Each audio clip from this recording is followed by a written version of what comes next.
आज से करीब 1600 साल पहले भारत में एक ऐसा विश्वविद्यालय था जो पूरी दुनिया का एजुकेशन हब था। China, Japan, Korea, Tibet, Indonesia, Greece और न जाने ऐसे कई देशों से विद्यार्थी यहाँ पे पढ़ने के लिए आते थे। इस विश्वविद्यालय में 90 लाख से ज्यादा ग्रंथ और किताबें थी, जिसमें आयुर्वेदा से लेकर अंतरिक्ष तक संपूर्ण ज्ञान भरा हुआ था। दोस्तों, हम यहाँ पे बात कर रहे हैं नालंदा महाविहार की, जिसको विश्व की सबसे प्राचीन इंटरनेशनल यूनिवर्सिटीज में से एक माना जाता है।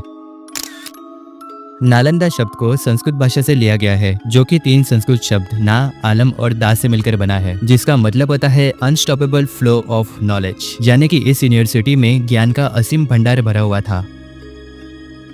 साल 1193 बख्तियार खिलजी नाम के एक तुर्को अफगान जनरल ने नालंदा में एक भीषण आग लगा दी। यहाँ के सभी आचार्यों को मौत के घाट उतार दिया और 90 लाख से ज्यादा किताबें और ग्रंथ होने के कारण नालंदा करीब 3 महीने तक जलती रही। ज्ञान के इस असीम भंडार को काफी बुरी तरीके से आग में झोंक दिया गया। कहा जाता है कि नालंदा को जलाने से पहले खिलजी की तबीयत काफी खराब हो गई थी। उसे ऐसी बीमारी हुई थी कि जिसका इलाज किसी भी हकीम या वैद्य के पास नहीं था। उसने दुनिया भर की दवाई ली, लेकिन फिर भी वो ठीक नहीं हुआ। अंत में उसको नालंदा महाविहार में जाने का सजेशन दिया गया, क्योंकि यहाँ पे जटिल से जटिल बीमारियों को भी दूर किया जाता था। खिलजी के पास और कोई रास्ता नहीं बचा था, इसलिए उसने ये बात मान ली और अपना इलाज नालंदा महाविहार में किया, जहाँ पे वो पूरी तरह ठीक भी हो गया। लेकिन ठीक होने के बाद भी आखिर क्यों उसने नालंदा में आग लगाई? आखिर खिलजी के मन में ऐसा क्या उबल उठा कि उसने ये कदम उठाया और नालंदा ने उसकी कौन सी बीमारी को ठीक किया था? दोस्तों, आज की वीडियो में हम नालंदा यूनिवर्सिटी के इतिहास के बारे में जानेंगे, जो कि प्राचीन समय में एक बहुत ही बड़ा ज्ञान का केंद्र हुआ करता था और जिसमें पूरी दुनिया का नॉलेज समाया हुआ था। और ये भी जानेंगे कि आखिर क्यों इसको जलाया गया। तो वीडियो के एंड तक जरूर बने रहना।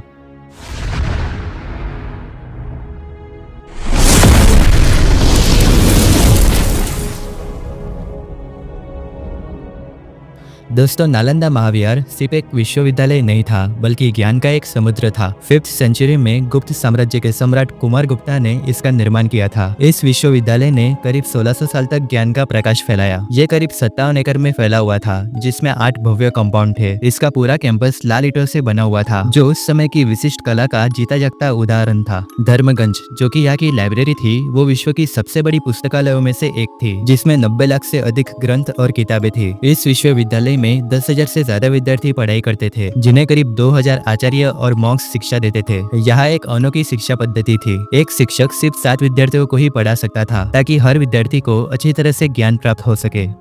यहाँ की सुरक्षा भी अनोखी थी। यूनिवर्सिटी के जो गेट कीपर्स थे, उन्हें कई सारे भाषाओं का नॉलेज था और वो हर विद्यार्थी से उनकी भाषा में ही बात करते थे। मतलब कि यूनिवर्सिटी के गेट कीपर्स भी इतने स्मार्ट थे कि उनको एंट्रेंस टेस्ट की जिम्मेदारी सौंपी गई थी। वो सिर्फ ज्ञानी और योग्य छात्रों को ही प्रवेश देने की अनुमति देते थे। अगर कोई प्रवेश चाहता था तो उसको कठिन प्रश्नों का समाधान देना पड़ता था। अगर वो पास हो जाए तो तभी ही उसको यूनिवर्सिटी में शिक्षा लेने की अनुमति मिलती। इस यूनिवर्सिटी में गणित, एस्ट्रोनॉमी, आयुर्वेद, वास्तुविद्या, धर्मशास्त्र, भौतिक विज्ञान जैसे कई सब्जेक्ट्स को पढ़ाया जाता था। यूनिवर्सिटी की आर्थिक व्यवस्था भी अनोखी थी। इसको आसपास के कई गांव से धन, अनाज और अन्य आवश्यक वस्तुएं मिलती थी, जिससे ये बिना किसी राजकीय सहायता से चलती थी। यानी कि विद्या को पॉलिटिक्स से पूरी तरह अलग रखा गया था। दोस्तों, यहाँ से आर्यभट्ट, जो कि एक महान गणितज्ञ थे, नागार्जुन, जो कि एक विशिष्ट रासायनिक थे, धर्मकृति, जो बौद्ध धर्म के महान चिंतक थे, और ह्यून-त्संग, जो एक पॉपुलर चीनी यात्री थे, जैसे महान लोगों ने शिक्षा प्राप्त की है। यानी कि आप सोच सकते हो कि नालंदा विद्यालय कितना ज्यादा पॉपुलर था।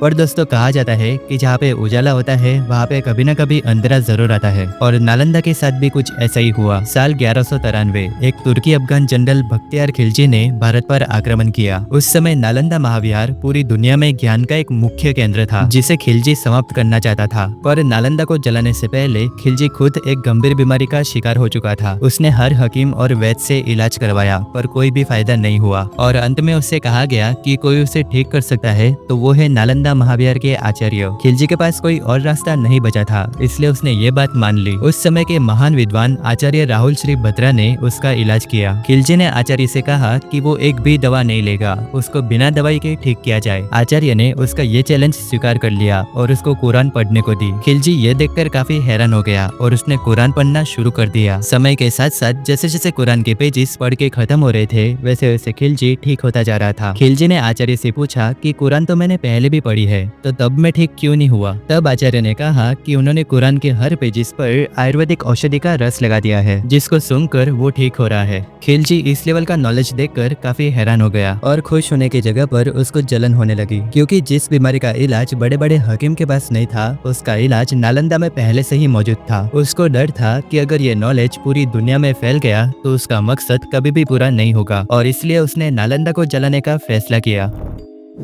खिलजी की सेना ने नालंदा पर आक्रमण कर दिया, हजारों आचार्य और विद्यार्थी का वध कर दिया। धर्मगंज, जिसमें 90 लाख ग्रंथ और किताबें थी, उसमें आग लगा दी, और इतनी सारी किताबें होने के कारण नालंदा करीब 3 महीने तक जलती रही और ज्ञान के इस असीम भंडार को पूरी तरह से आग में झोंक दिया गया। दोस्तों, सदियों तक नालंदा सिर्फ एक ध्वस्त अवशेष बनकर रहा, पर फिर एक ऐसे व्यक्ति आए जिन्हें भारत का एक नया रूप दिखाना था। डॉक्टर एपीजे अब्दुल कलाम, जो भारत के राष्ट्रपति भी रहे। उन्होंने नालंदा की पुनः स्थापना का सपना देखा। उन्होंने कहा था कि नालंदा को फिर से ज्ञान का केंद्र बनाना चाहिए। साल 2010 में नालंदा यूनिवर्सिटी को फिर से स्थापित करने का काम शुरू हुआ और 2014 में इसका नए रूप में उद्घाटन किया गया, और फाइनली 19 जून 2024 को पीएम नरेंद्र मोदी ने इसको इनॉग्रेट किया। इस इनॉग्रेशन के समय 17 देशों के ब्रांड एम्बेसडर्स आए हुए थे। आज की नालंदा यूनिवर्सिटी नए भारत की प्रतीक है, जो पुरानी महिमा को वापस पाने के लिए लगातार काम कर रही है। बिहार के राजगिरी के पास यूनिवर्सिटी का कैंपस तैयार किया गया है, जिसमें कंस्ट्रक्शन का काम अभी भी चल रहा है। ये कैंपस पूरे 455 एकड़ में फैला हुआ है और कहा जा रहा है कि ये फ्यूचर में 100% सोलर एनर्जी पर चलने वाली यूनिवर्सिटी बनेगी। आज 20 से ज्यादा कंट्री से स्टूडेंट यहाँ पर पढ़ने के लिए आते हैं, जिनके लिए रहने और खाने पीने की पूरी फैसिलिटी मौजूद है। अगर आपको नालंदा में एडमिशन लेना है तो उनकी ऑफिशियल वेबसाइट पे आपको पूरी जानकारी मिल जाएगी। ओके दोस्तों, आज के लिए बस इतना ही। अगर वीडियो जरा भी अच्छी लगी हो तो प्लीज एक लाइक जरूर से कर देना और कमेंट में बताना कि आपको मेरी वीडियोस कैसी लगती है। और अगर आपको माया सिविलाइजेशन के बारे में जानना है तो ऊपर की वीडियो पे क्लिक कर सकते हो, मैं आपको वहीं पे मिलूंगा।